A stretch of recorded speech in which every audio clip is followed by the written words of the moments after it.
Students, तो आज हम पढ़ेंगे पीलियोट्रॉपी।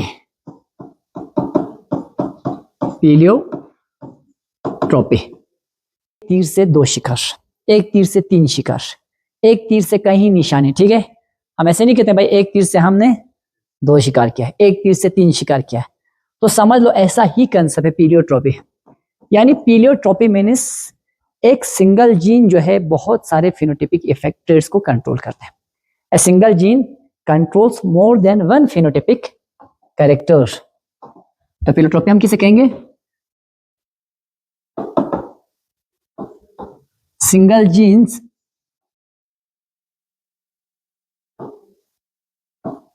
controls more than one character. More than one traits. A single gene controls more than one traits. यानी एक जीन बहुत सारे ट्रेड्स को या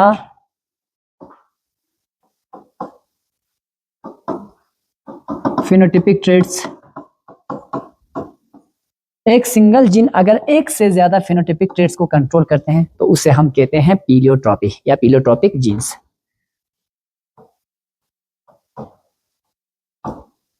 Such genes are called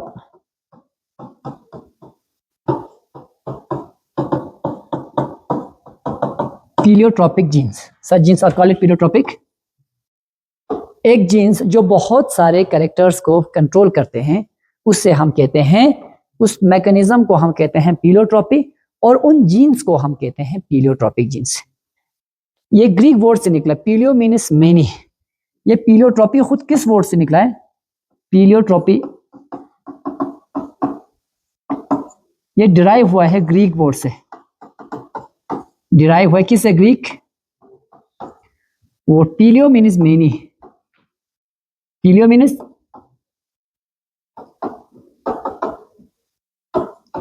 tropic means character. Tropic means यानी एक ऐसा जीन जो बहुत सारे कैरेक्टर्स को क्या कर रहे हैं? कंट्रोल कर रहे हैं। एक ऐसा जीन जो बहुत सारे कैरेक्टर्स को कंट्रोल कर रहे हैं, उन जीन्स को हम कहते हैं पीलियोट्रॉपिक जीन, और उस मैकेनिज्म को, उस प्रोसेस को हम कहते हैं पीलियोट्रॉपी। एक बेस्ट एग्जांपल से हम इस पीलियोट्रॉपी को समझते हैं। एग्जांपल पीलियोट्रॉपिक इसका एक तो देखो, एक एग्जांपल हम बेस्ट एग्जांपल थे phenyl ketonuria. Phenyl ketonuria gene, phenyl ketonuria gene, इसका नाम है phenyl ketonuria, phenyl ketonuria gene. ठीक है, PKN, फिनाइल कीटोन्यूरिया जीन। अब देखो इसको समझने के लिए, इस पीलियोट्रॉपी को समझने के लिए एक चीज आप याद रखो। हम ह्यूमंस बॉडी के अंदर क्रोमोसोम नंबर 12 पे एक जीन कहते हैं जिसको हम कहते हैं PKN जीन, यानी फिनाइल कीटोन्यूरिया जीन। ठीक है, in humans phenyl ketonuria gene is located on chromosome number 12. Chromosome number, तो हम ह्यूमंस में ये फिनाइल कीटोन्यूरिया जीन यानी PKN जीन कहां पे प्रेजेंट होता है? क्रोमोसोम नंबर 12 के लिए। अब इधर देखो, ये जीन फिनाइल कीटोन्यूरिया जीन ये कोड करते हैं एक खास एंजाइम को। कोड एन एंजाइम, एक खास एंजाइम को कोड करते हैं। उस एंजाइम का नाम है phenylalanine hydroxylase. Phenyl alanine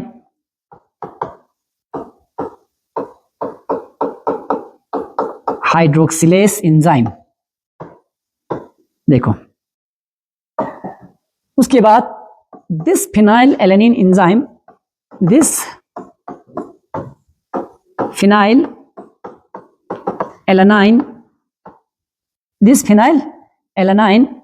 hydroxylase enzyme,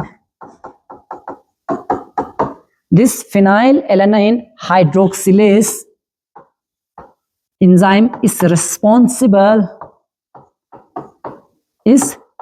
responsible for conversion of phenylalanine, of conversion of phenylalanine to conversion of phenylalanine to tyrosine.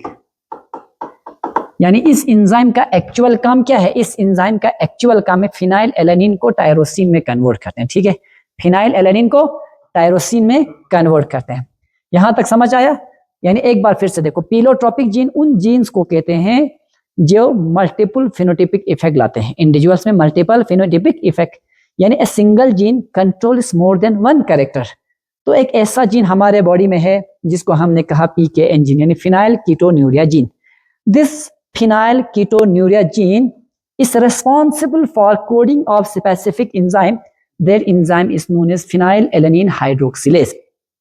This phenylalanine hydroxylase enzyme is responsible for conversion of amino acid phenylalanine to tyrosine. ये phenylalanine hydroxylase enzyme हमारे body में एक essential amino acid phenylalanine को change करते हैं, किसमें? Tyrosine में। अब यहां हम मैकेनिज्म को समझते हैं। इधर देखो, हमारी बॉडी में एक इंपॉर्टेंट अमाइनो एसिड है, उस अमाइनो एसिड का नाम है फिनाइल एलानिन। यह है नॉर्मल केस में। किस केस में? नॉर्मल इंसान में। देखो, नॉर्मल केस बोलो या नॉर्मल इंडिविजुअल में बोलो, उसके बॉडी में फिनाइल एलानिन होते हैं। यानी हमारे बॉडी में बहुत सारे एसेंशियल अमाइनो एसिड बनते हैं। वो अमाइनो एसिड हमें या तो प्लांट से, एनिमल से, जो हम खाना खाते हैं उन खाने से हमें अमाइनो एसिड्स मिलते हैं। ठीक है, फिनाइल एलानिन एक अमाइनो एसिड है। क्या है ये एक अमाइनो एसिड है। ठीक, मैं नॉर्मल केस की बात कर रहा हूं, नॉर्मल इंसान में। ये फिनाइल एलानिन नॉर्मल इंसान में, ये फिनाइल एलानिन कन्वर्ट हो जाते हैं किसमें? फिनाइल एलानिन नॉर्मल इंसान में ये कन्वर्ट हो जाते हैं टायरोसिन में। लेकिन ये खुद ब खुद तो नहीं होते हैं। टायरोसिन भी अमाइनो एसिड है। टायरोसिन भी क्या है? ये भी अमाइनो एसिड है। देखो अच्छे से, एक नॉर्मल ह्यूमन बींग्स, एक नॉर्मल इंडिविजुअल में फिनाइल एलानिन का अमाइनो एसिड टायरोसिन में कन्वर्ट हो जाते हैं। लेकिन उसको कन्वर्ट करने के लिए ये एंजाइम चाहिए। कौन सा एंजाइम चाहिए? ये एंजाइम चाहिए phenylalanine hydroxylase. Phenylalanine hydroxylase, hydroxy, इस अमाइनो एसिड को, इस अमाइनो एसिड टायरोसिन में कन्वर्ट करने के लिए, फिनाइल एलानिन की अमाइनो एसिड को टायरोसिन में कन्वर्ट करने के लिए क्या चाहिए? ये एंजाइम चाहिए फिनाइल एलानिन हाइड्रोक्सिलेस। कौन सा एंजाइम चाहिए? Phenyl alanine. लेकिन इस फिनाइल एलानिन हाइड्रोक्सिलेज एंजाइम को कौन बनाते हैं? यानी इसको कोड करते हैं फिनाइल कीटोन्यूरिया जीन। ठीक है, फिनाइल कीटोन्यूरिया जीन, ये जीन जो है इस फिनाइल एलानिन की एंजाइम को बनाते हैं। ठीक, अब जब वो एंजाइम बॉडी में तैयार हुआ, जब ये enzyme phenyl alanine hydroxylase enzyme हमारे बॉडी में अवेलेबल होते हैं, तब हमारे बॉडी में फिनाइल एलानिन जो है वो कन्वर्ट हो जाते हैं टायरोसिन में। वो किस में कन्वर्ट हो जाते हैं?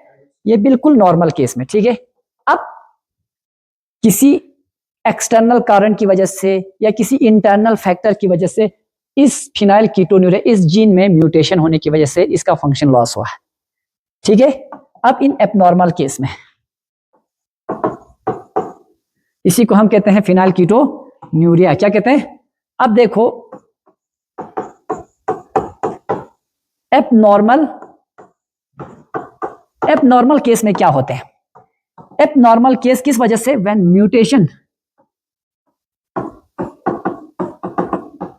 Mutation in phenyl ketonuria gene, phenyl ketonuria gene, अगर इस फिनाइल कीटोन्यूरिया जीन में म्यूटेशन हुआ, whether the mutation is caused by internal factor or any external factor or any mutagenic agent, किसी भी तरीके से या किसी म्यूटेजेनिक एजेंट की वजह से या किसी इन्वायरमेंटल फैक्टर की वजह से या इंटरनल किसी केमिकल फैक्टर की वजह से इस जीन में म्यूटेशन हुआ। जब इस जीन में म्यूटेशन होगा तो क्या ये एंजाइम बनेगा? क्योंकि जब ये जीन ही नहीं होगा तो ये इस एंजाइम को कोड नहीं करेंगे। तो mutation in phenyl ketonuria gene, उससे क्या होगा? उससे वो प्रोडक्ट नहीं बनेंगे। कौन सा प्रोडक्ट? यानी इससे ये वाला एंजाइम नहीं फॉर्म, इनहिबिट ये नहीं बनेंगे। क्या नहीं बनेगा? ये एंजाइम नहीं बनेंगे, फिनाइल एलेनिन हाइड्रोक्सिलेज नहीं बनेंगे। Inhibit, no phenyl alanine formation, no phenyl alanine hydroxylase enzyme formation.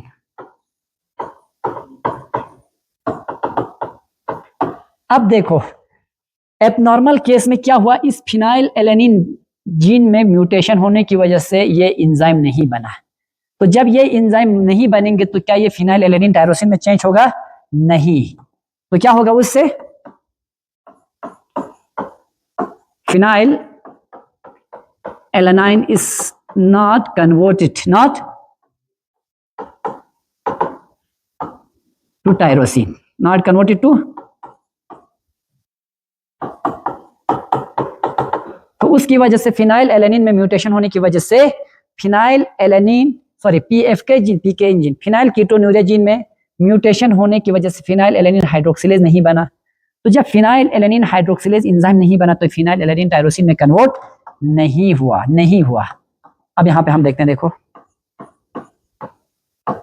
Phenyl alanine, क्या ये कन्वर्ट होगा टायरोसिन में? ये कन्वर्ट नहीं होगा।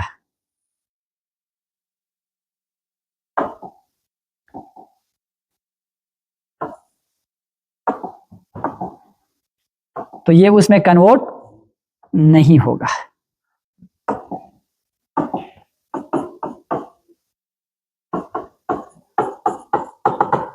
बस यहां पे क्या है? No phenyl alanine hydroxylase enzyme, no phenyl alanine hydroxylase. यहां पे फिनाइल एलेनिन हाइड्रोक्सिलेज नहीं है तो टायरोसिन नहीं बनेंगे। तब क्या होते हैं? देखो इस केस में तब क्या होते हैं? इस केस में फिनाइल एलेनिन जब बॉडी में उसका तादाद कंसंट्रेशन बढ़ जाते हैं, उससे क्या होते हैं? देखो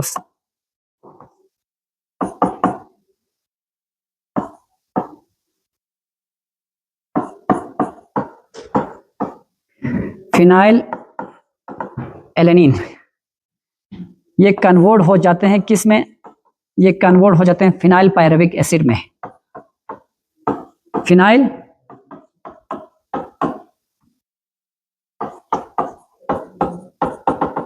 ये कन्वर्ट हो जाते हैं फिनाइल पायरुविक एसिड में। क्या कहा मैंने? जब ये एंजाइम नहीं होगा तो ये amino acid phenyl alanine tyrosine में कन्वर्ट नहीं होगा।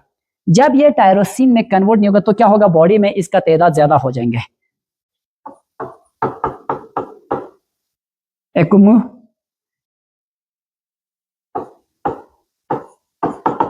Accumulation in body. तो जब इसका तादाद फिनाइल एलेनिन का तादाद बॉडी में ज्यादा होगा तो वो किस में चेंज हो जाएंगे? फिनाइल पायरुविक एसिड में। किस में कन्वर्ट होगा? वो फिनाइल। अब ज्यादा फिनाइल पायरुविक एसिड बॉडी में जमा होने की वजह से कुछ फिनाइल पायरुविक एसिड हमारी ब्रेन में चला जाता है, ठीक है? यानी कुछ फिनाइल पायरुविक एसिड कहां चला जाता है? फिर ब्रेन में चला जाता है।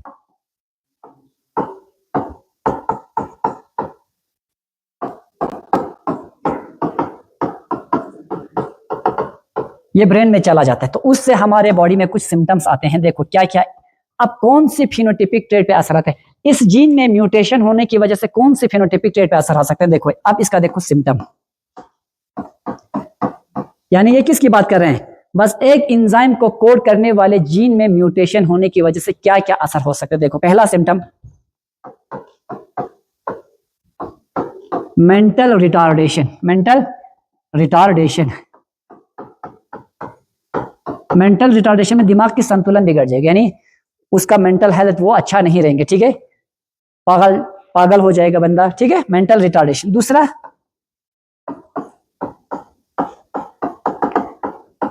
रिडक्शन ऑफ हेयर, उसके बाल झाड़ना शुरू होगा, यानी reduction of hair means hair fall. Reduction of pigmentation, reduction of pigmentation, उनके बॉडी में light skin colour, light skin colour, no melanin production. देखो एक जीन में डिफेक्ट होने की वजह से कितने फिनोटाइपिक ट्रेट पे असर पड़ा? 3। एक तो मेंटली रिटार्ड हुआ, पहला फिनोटाइपिक। दूसरा हेयर लॉस होगा, उनके बॉडी से हेयर होमोस्टेज से हेयर लॉस होगा शुरू। तीसरा उनका स्किन कलर खत्म हो जाएगा, उनमें मेलानिन की फॉर्मेशन नहीं हो जाएगा, इसलिए वो लाइट पे लाइट होते जाएंगे, बिल्कुल वाइट हो जाते जाएंगे। तो एक जीन में डिफेक्ट होने की वजह से 3 फिनोटाइपिक ट्रेट में डिफेक्ट आया, इसी को हम कहते हैं पीलियोट्रोपिक जीन। एक जीन 3 कैरेक्टर पे असर डाला। एक एग्जांपल, और एक एग्जांपल हम प्लांट से देते हैं। यहां तक चीजें समझ आए? Very good. अब उसके बाद देखो और एक पीलियोट्रोपिक जीन का मैं इफेक्ट देता हूं। हाँ अच्छा, अभी यहां देखो थोड़ा सा आ गया।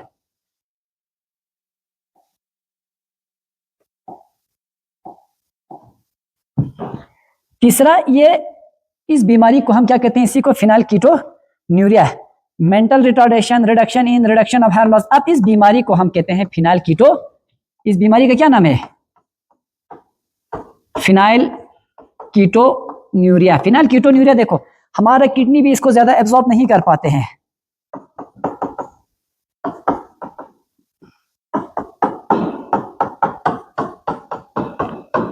इसलिए ये फिनाइल पैराविक एसिड यूरिन के साथ बाहर आते हैं, ठीक है।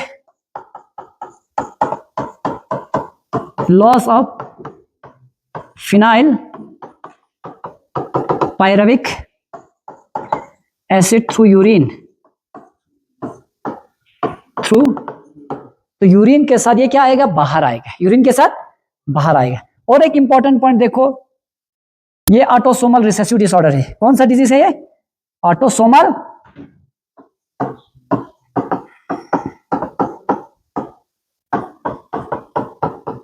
रिसेसिव डिसऑर्डर, यह है ऑटोसोमल रिसेसिव डिसऑर्डर। अब आगे हम इनका इनहेरिटेंस देखते हैं। इधर देखो फिनाइल कीटोन्यूरिया, मैंने क्या कहा? ये है autosomal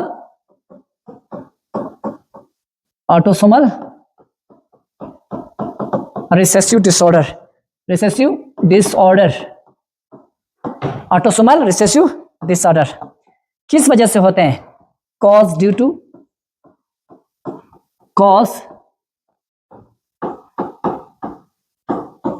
to mutation in phenylketonuria gene, ठीक है। अब इधर देखो, मैं यहां पे कुछ चीजों इनको मैं रिप्रेजेंट करूंगा के से, ठीक है। के अब इनके फीमेल को भी मैं रिप्रेजेंट करूंगा के से, लेकिन ऊपर में स्टार लगाऊंगा। ऊपर स्टार का मतलब ये वाला एलील जो है वो म्यूटेशन हुआ है, इस वाले एलील में क्या हुआ है? म्यूटेशन हुआ है। ये है आपका मेल, ये है फीमेल। देखो इस मेल के पास फिनाइलकीटोन्यूरिया जीन के 2 एलील है, इस मेल के पास फिनाइलकीटोन्यूरिया जीन के 2 एलील है, ये पीकेएन जीन है, ठीक है। ये भी पीकेएन जीन है, इसके भी 2 एलील है। अब इन दोनों ने शादी किया, अब ये गैमीट बनाएंगे। क्या बनाएंगे? गैमीट, ये बनाएगा गैमीट। अब इसका एक ही इसका पास गैमीट होगा, एक तो के, दूसरा ये के।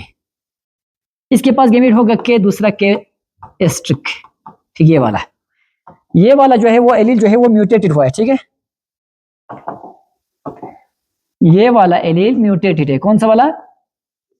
के स्टार वाला म्यूटेटेड है। के स्टार वाला क्या है? म्यूटेटेड है। अब इधर देखो, फर्टिलाइजेशन के द्वारा ये एलील्स आपस में क्या करेंगे? फ्यूज, एक दूसरे के साथ फ्यूजन दिखाएंगे। फर्टिलाइजेशन के द्वारा फ्यूजन होगा। अब इस के कैरिंग क्रोमोसोम जो है वो के कैरिंग क्रोमोसोम एलील के साथ फ्यूज करेंगे। तो यहाँ पे के आया के। तो मुझे बताओ ये वाला ऑफस्प्रिंग उसको फिनाइलकीटोन्यूरिया की बीमारी होगा कि नहीं होगा? नहीं होगा, नॉर्मल होगा ये बच्चा, क्योंकि इसमें फिनाइलकीटोन्यूरिया का जीन दोनों फिट है, कोई डिफेक्ट नहीं है, कोई डिफेक्ट। अब दूसरा ऑप्शन,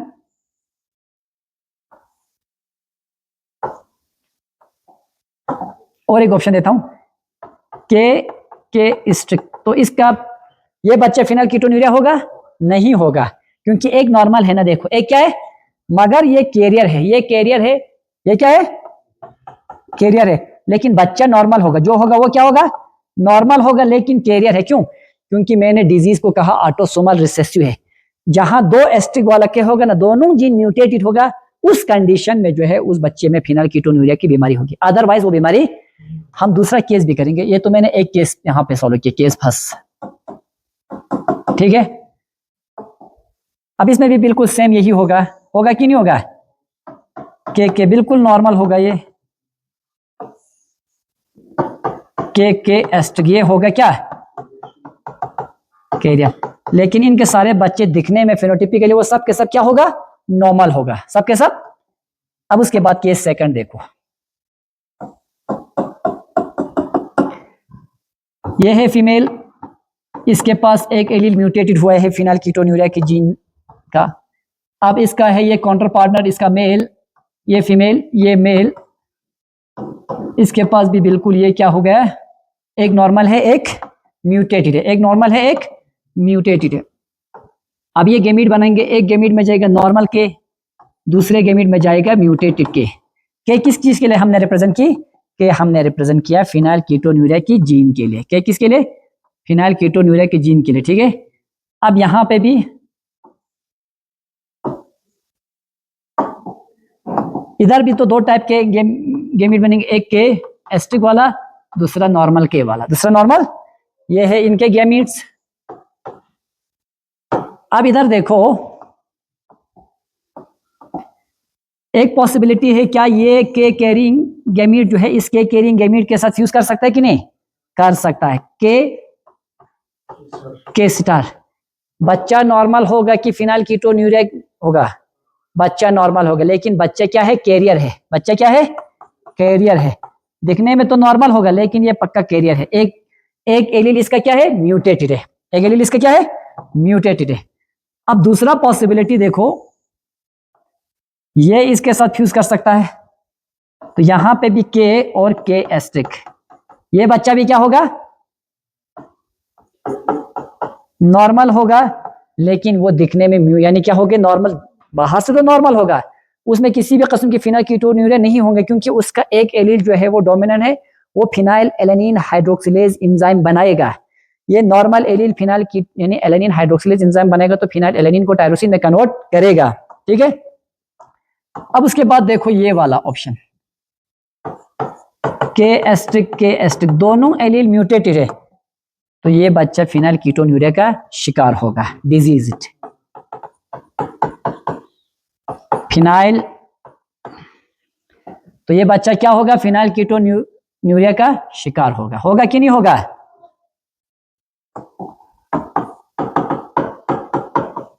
डिजीज यानी फिनाइल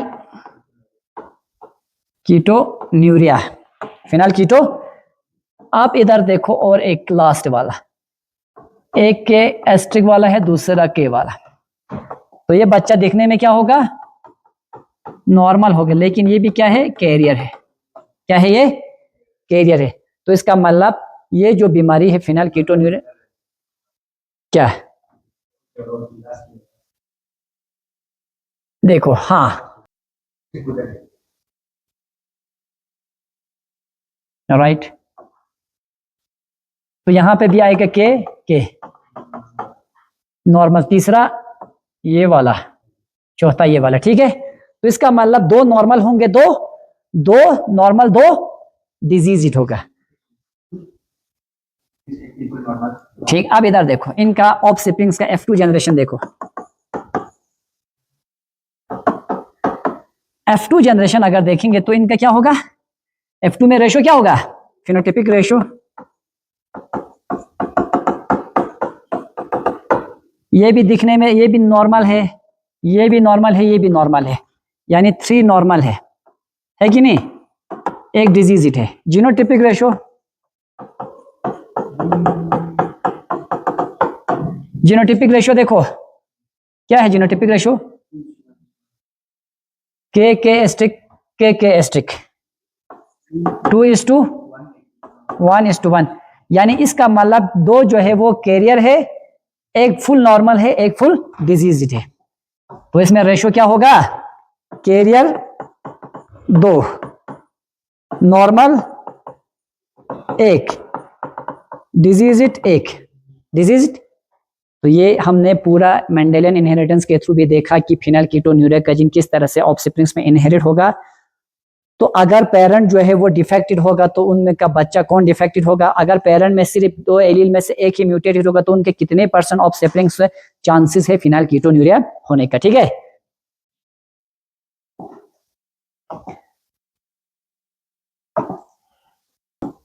दूसरा एग्जांपल है starch synthesis in P plant. Starch synthesis in P plant में स्टार्च सिंथेसिस जो है वो भी क्या है, पीलोट्रोपिक जीन से कंट्रोल करते हैं, पाइसम सटेवा।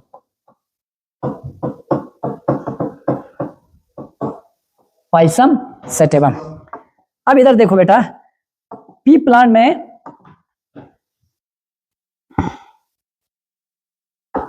कैपिटल आर, ठीक है, कैपिटल आर, यानी पी प्लांट में जो एक जीन है जो कंट्रोल करते हैं 2 कैरेक्टर्स को, एक तो राउंड सीड को भी, दूसरा स्टार सिंथेसिस को। ठीक है, अब यहां पे मैं लिखूंगा जीन आर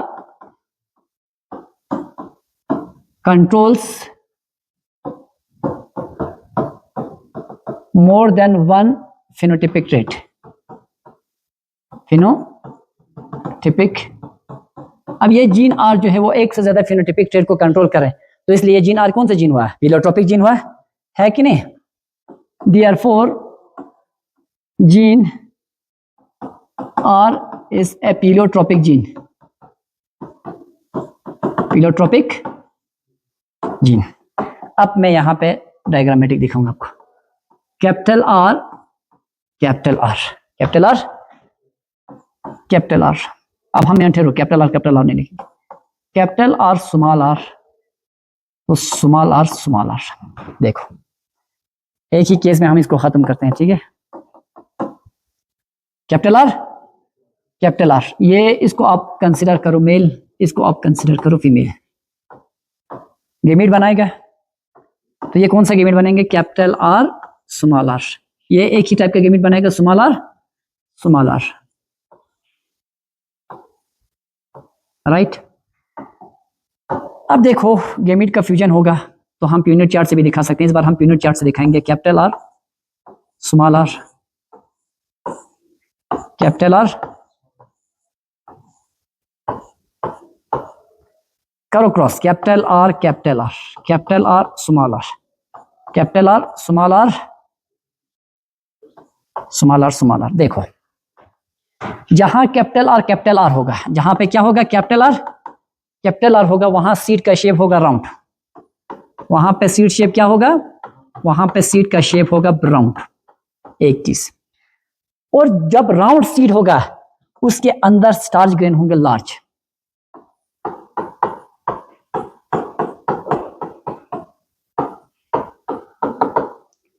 स्टार्च ग्रेन।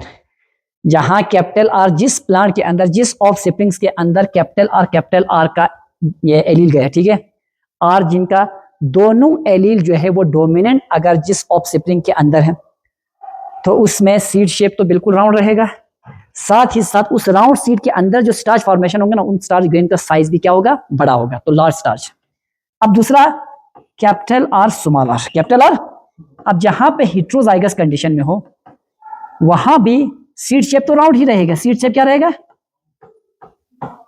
यहां पे सीड शेप तो फुली डोमिनेंट और रिसेसिव का ये केस दिखा रहे हैं, यानी सीड शेप यहां पे क्या एक्सिबिट कर रहे हैं, it exhibit the complete dominant and recessive case. लेकिन जो स्टार सिंथेसिस है वो पीलोट्रोपिक दिखा रहे हैं। ठीक है, इधर देखो वो इनकम्प्लीट डोमिनेंस भी दिखा रहे हैं, वो कौन सा दिखा रहे हैं, इनकम्प्लीट डोमिनेंस। सीड शेप, यहां पे सीड शेप होगा राउंड, सीड शेप क्या होगा, राउंड। अब इधर देखो सीड शेप राउंड, लेकिन स्टार्च साइज यहां पे बनेंगे इंटरमीडिएट स्टार्च ग्रेन। ये वाला एग्जांपल जो है 3 चीजों में लगेंगे। देखो जहां पे जहां पे जिस क्रॉस से इंटरमीडिएट बनते हो प्रोडक्ट उसको हम कहते हैं इनकम्प्लीट डोमिनेंस। जैसे कि रेड फ्लावर और यानी व्हाइट फ्लावर को क्रॉस किया तो पिंक फ्लावर आया था, इंटरमीडिएट कलर, उसको हमने क्या कहता है इनकम्प्लीट।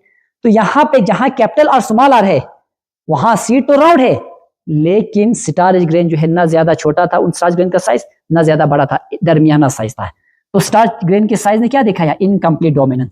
स्टार्च ग्रेन साइज ने क्या दिखाया, इनकम्प्लीट डोमिनेंस। तो स्टार्च ग्रेन साइज ने दिखाया इनकम्प्लीट डोमिनेंस। अब जहां पे जिस ऑफस्प्रिंग्स में जो आर जीन का दोनों जो है एलील जो है रिसेसिव रहा, तो स्मॉल आर, तो सीड शेप क्या होगा, रिंकल, सीड शेप होगा। लेकिन स्टार्च की अगर हम साइज की बात कर रहे हैं तो हाँ, small starch grain, small size starch grain, तो वहां पे स्टार्च ग्रेन का साइज क्या होगा, छोटा होगा। देखो एक आर जीन ने दो कैरेक्टर्स को कंट्रोल किया, एक तो सीड शेप को, दूसरा स्टार्च ग्रेन के साइज को। तो ये आर जीन क्या हुआ, आर जीन पिलोट्रोपिक जीन हुआ।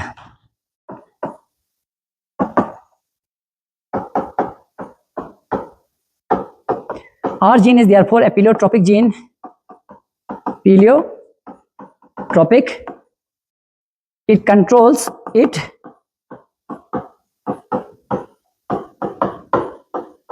more than one characters. More than one. तो ये एक से ज्यादा कैरेक्टर्स को कंट्रोल कर रहा है कि नहीं कर रहा है, दैट इज सीड शेप को भी और size of and size of starch grain and size of starch granules. एक तो सीड शेप को भी कंट्रोल कर रहे हैं, दूसरा स्टार्च ग्रेन की साइज को भी वो क्या कर रहे हैं, कंट्रोल कर रहे हैं। तो ये रहा आपका पिलोट्रोपिक जीन, यहां पे खत्म हुआ। अब उसके बाद देखो, अब हम पढ़ेंगे multiple alleles.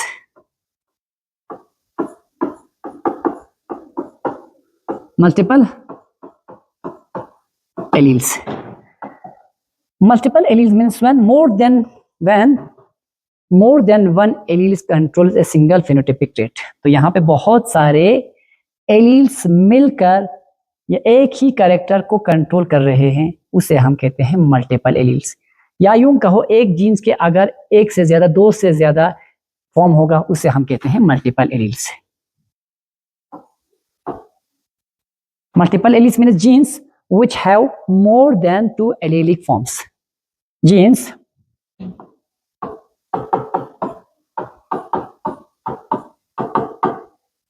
which exhibits more than two alleles। तो ऐसे जीन्स को हम कहेंगे मल्टीपल एलील्स। मल्टीपल एलील्स, इसका बेस्ट एग्जांपल है human ABO blood group. Human ABO blood group, देखो ह्यूमन एबीओ ब्लड ग्रुप को कंट्रोल करते हैं gene I. Human ABO blood group is controlled by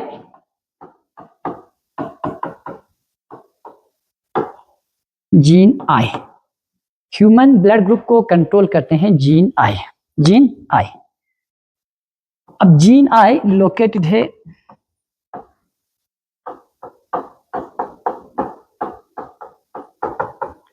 located on long arm of chromosome number 9।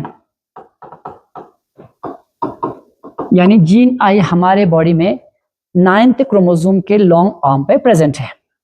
Gene I हमारे body में long arm के chromosome number 9 पे present है, ठीक है।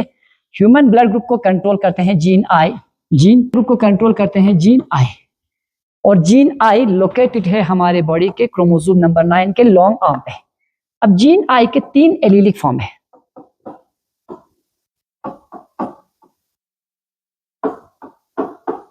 Three allelic form, that is IA, IB and I। तो इसलिए gene I gene जो है ब्लड ग्रुप का वो क्या हुआ, एक मल्टीपल एलील, एक मल्टीपल यानी इसके एक से ज्यादा अल्टरनेटिव फॉर्म है। अब उसके बाद और एक पॉइंट देखो, gene I A and I B, अब उसके बाद देखो I A and I B are codominant, codominant and both are completely dominant and both are completely dominant over I। IA और IB दोनों एक दूसरे के लिए कंप्लीट डोमिनेंट है। IA is equal to IB, IA is equal to IB, लेकिन both are dominant over I।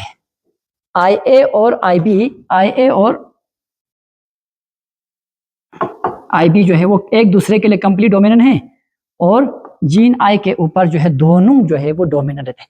I के ऊपर A भी डोमिनेंट रहते हैं, I के ऊपर IB भी डोमिनेंट रहते हैं। अब ये तीन एलील्स हमारे पॉपुलेशन में मौजूद होते हैं, लेकिन एक इंडिविजुअल्स की बात करें तो इंडिविजुअल में सिर्फ इन तीन में से दो ही पॉसिबल है। ठीक है, gene I has 3 allelic form IA, IB and I in population। पूरे पॉपुलेशन में I जीन के 3 फॉर्म है, लेकिन एक इंडिविजुअल तो डिप्लॉयड है।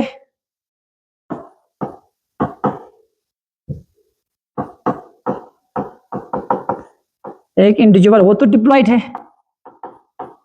तो डिप्लॉयड होने की वजह से उनमें क्या होंगे, एनी 2 एलील इज प्रेजेंट, इस आई जीन का 3 में से 2। अब ये 3 एलील मिलकर 4 टाइप के ब्लड ग्रुप बनाते हैं।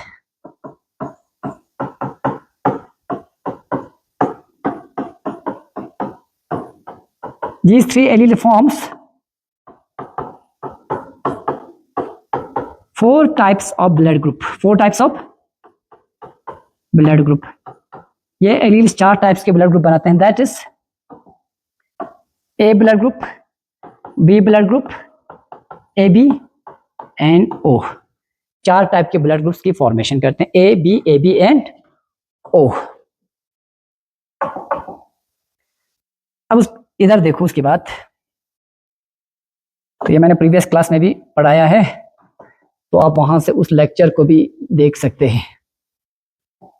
बनने वाले ब्लड ग्रुप को ये 4 टाइप के ब्लड ग्रुप बनते हैं, और ये 3 एलील जो है वो 6 टाइप के जीनोटाइप की फॉर्मेशन करते हैं।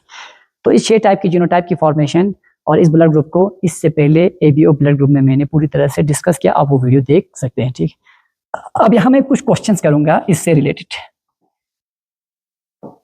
Question, if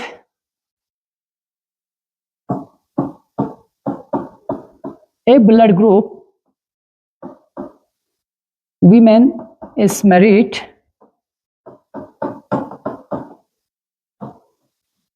to B blood group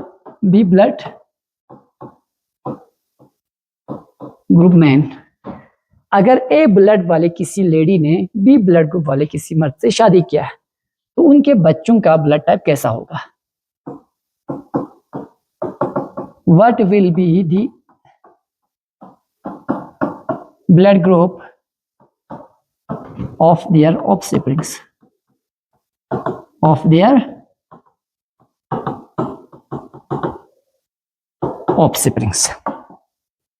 इसको हम 2 सिनेरियो से देखेंगे। ठीक है, सिनेरियो फर्स्ट, अब देखो इनकी मम्मी, इनका ब्लड ग्रुप हो सकता है, ब्लड ग्रुप में इस ब्लड ग्रुप के लिए एलील आई जीन का IA। पहले कंडीशन में हम दोनों एलील को होमोजाइगस डोमिनेंट कंडीशन दिखाएंगे, तो ये है फीमेल। ठीक, अब इसने शादी किया मेल से, तो मेल को भी हम प्योर होमोजाइगस डोमिनेंट दिखाते हैं, IB। पहला कंडीशन हो सकता है, क्योंकि इस वुमेन का ब्लड ग्रुप A है, तो 100% या तो दोनों allele IA pure homozygous condition में होगा, या हिट्रोजाइगस में होगा तो IAN स्मॉल I। इसमें भी दोनों होमोजाइगस कंडीशन में भी हो सकता है, दूसरा हिट्रोजाइगस। पहले हम होमोजाइगस कंडीशंस को यहां पे दिखाएंगे। ठीक है, अब ये बनाएंगे गैमीट, तो मेल जो है वो एक ही टाइप का गैमीट बन सकता है, दोनों गैमीट एक जैसा होगा IA। फीमेल का गैमीट दोनों सेम होगा IA एंड IB किसी भी कंडीशन में। अब इनकी ऑफ सिबलिंग्स में जो जीनोटाइप बनेगा वो कैसा बनेगा, IA IB। अगर दोनों मेल और फीमेल प्योर होमोजाइगस कंडीशन में हो, दोनों प्योर होमोजाइगस कंडीशन, उस केस में उनके बच्चों का ब्लड ग्रुप होगा AB blood group, AB blood group. तो ऑल द ऑफस्प्रिंग्स देखो, अगर पेरेंट्स क्या होगा, ये parents are pure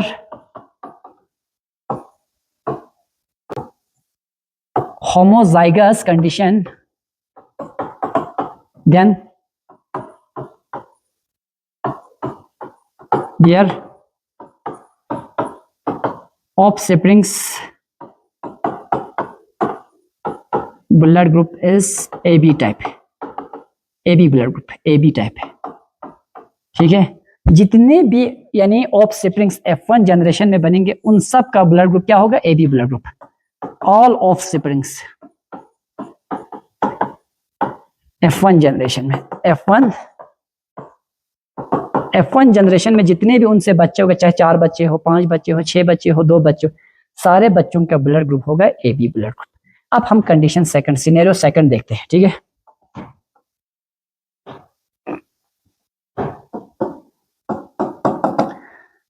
scenario second में फीमेल है तो ब्लड ग्रुप A, लेकिन उसका जीनोटाइप पे एक IA दूसरा I, इस कंडीशन में तो भी A ब्लड ग्रुप बनते हैं। अब फीमेल, ये फीमेल है, ये मेल है। अब मेल की कंडीशन में एक तो IB दूसरा I, इस केस में तो भी ब्लड ग्रुप क्या होगा, इन केस में भी ब्लड ग्रुप A और B हो सकता है। ठीक, अब इनके द्वारा गैमीट बनेंगे तो ये भी 2 टाइप के गैमीट प्रोड्यूस करेंगे, एक गैमीट IA दूसरा I, ये भी 2 टाइप के गैमीट प्रोड्यूस करेंगे IB एंड I। अब उसके बाद इन गैमीट्स का फर्टिलाइजेशन के द्वारा क्या होगा, फ्यूजन होगा। देखो, पहला IA IB, अब इस बच्चे का ब्लड ग्रुप क्या होगा, IA और IB एक दूसरे के लिए दोनों क्या है, कोडोमिनेंट है, तो बच्चे का ब्लड ग्रुप होगा AB ब्लड ग्रुप। बच्चे का ब्लड ग्रुप होगा क्या, AB। सेकंड कंडीशन देखो, इस IA के पास दूसरा पॉसिबिलिटी तो है, IA और IA और, तो इस कंडीशन में IA जो है वो कंप्लीटली डोमिनेंट है I एलील पे, तो बच्चे का ब्लड ग्रुप होगा A ब्लड ग्रुप। बच्चे का ब्लड ग्रुप क्या होगा, A। अब थर्ड कंडीशन देखो, IA IB, IA और IB दोनों एक दूसरे के लिए क्या है, कोडोमिनेंट IA और IB। हाँ, कंडीशन थर्ड देखो, सॉरी I एंड IB। अब इस केस में IB जो है वो कंप्लीटली डोमिनेंट है I एलील पे, तो बच्चे का ब्लड ग्रुप होगा B ब्लड ग्रुप। पहला IA IB AB blood group, दूसरा IA और I A blood group, small I और IB तो B ब्लड ग्रुप। चौथा पॉसिबिलिटी है स्मॉल I। इस केस में दोनों एलील जो है वो होमोजाइगस रिसेसिव है, दोनों एलील क्या है, होमोजाइगस रिसेसिव। तो जब होमोजाइगस रिसेसिव का इस केस में ब्लड ग्रुप जानेंगे O blood group, O blood. तो कल आपसे क्वेश्चन पूछे जाएंगे कि एक मेल और फीमेल जिनका ब्लड ग्रुप AB है, तो उनसे अगर बच्चे पैदा होंगे तो उनके बच्चों का ब्लड टाइप कैसा होगा, तो आप चारों ऑप्शंस को टिक मारोगे, क्योंकि पॉसिबिलिटी AB ब्लड ग्रुप भी बन सकते हैं, B ब्लड ग्रुप भी हो सकते हैं, B भी हो सकते हैं, AB भी हो सकते हैं, AB A B O चारों टाइप के ब्लड ग्रुप बन सकते हैं। ठीक है, if the A and B blood type parents are heterozygous, अगर पेरेंट जो है वो heterozygous कंडीशन में होगा तब क्या होगा, ध्यान, all the 4 types of blood that is A, B and O. All the 4 types of blood are present in their offsprings. तो अगर उनका पेरेंट जो है हेटेरोजाइगस कंडीशन में होगा तो उनके बच्चों में चारों टाइप्स के ब्लड हो सकते हैं। ए ब्लड वाले बच्चे भी पैदा हो सकते हैं, बी ब्लड वाले बच्चे भी पैदा हो सकते हैं, ए बी वाले भी हो सकते हैं। और अगर दोनों पेरेंट्स हेटेरोजाइगस कंडीशन में होगा तो उनसे जो बच्चे पैदा होगा वो 4 टाइप्स के ब्लड ग्रुप होंगे, उनके बच्चों में 4 टाइप्स के ब्लड। अगर पेरेंट होमोजाइगस डोमिनेंट कंडीशन में होगा, दोनों एलील में या IA, IB, उस कंडीशन में बच्चे में सिर्फ AB ब्लड ग्रुप बनेंगे। तो आज का लेक्चर यहीं पे खत्म करते हैं। Thank you. कल हम पढ़ेंगे पॉलीजेनिक इनहेरिटेंस, उसमें